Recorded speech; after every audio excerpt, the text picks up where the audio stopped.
All right, Christian. So far, we've made this default page using Gemini to jazz it up. But we want to make a web app that actually does something, right? Now we'll start making that website I showed in the first video, My Customers. When you and I recorded this screencast, I hadn't actually built anything yet. All I had was an idea. But with Gemini, a well-defined vision can take you a long way. So here was my roughly sketched vision for the web app. Right, I recognize the Kanban board. And I wanted the ability to move them between columns. I also knew I wanted the app to show more details on a customer when their card is clicked, something like this. Finally, the keystone functionality we'll eventually add is the ability to create an invoice. Well, what are we waiting for? Let's turn vision into reality. Should we jump back to the Google Cloud Console? Yep. I'll go to Cloud Shell and then click the Open Editor button. Okay, so last time we created everything in the My Customers folder using Firebase. Then we used Gemini to create new code in the index.html file.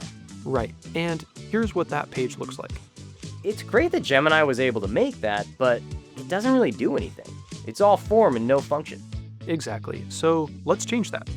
Jumping back to Cloud Shell, the tilde means that I'm in my home folder. I'll use the change directory command to go to the My Customers folder. If I do the ls or list command, I can view its contents. Okay, I remember these commands from last time. I have a feeling you're about to do something cool. I'll let you be the judge, but yeah, I think it's pretty cool.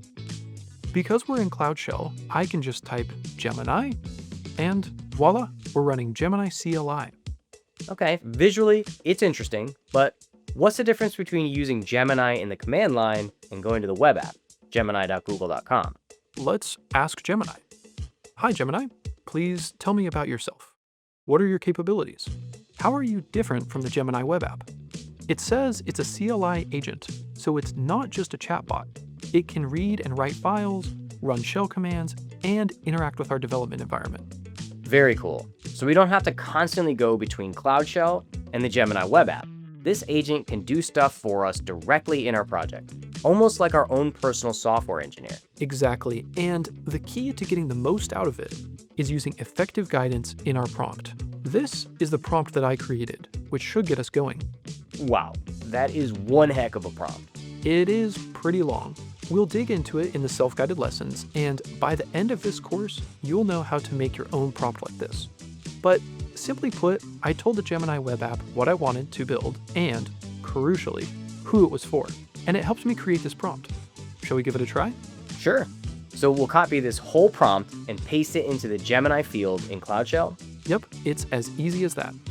Once I paste it in and it does its thing for a bit, it asks for permission to edit our index.html file. I'll press 1 to allow once. And it's also asking permission to create new files? Yes, and it asks me several more times. I'll continue to say allow once. I could press 2 for allow always, but I like to keep tabs on what it's doing. When it finishes, we have to do one thing manually before we can test or deploy our web app.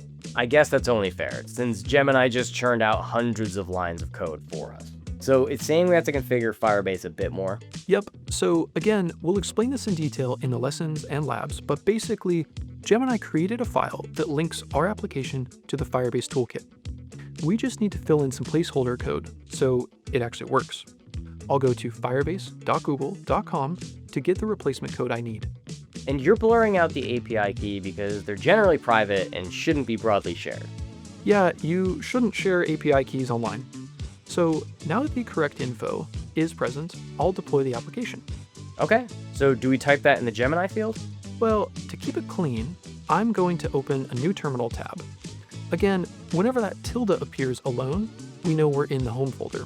So I'll change directories to the My Customer folder and type Firebase deploy. Moment of truth. Let's click the link and look at that. We've got a website. All right, just like your sketch.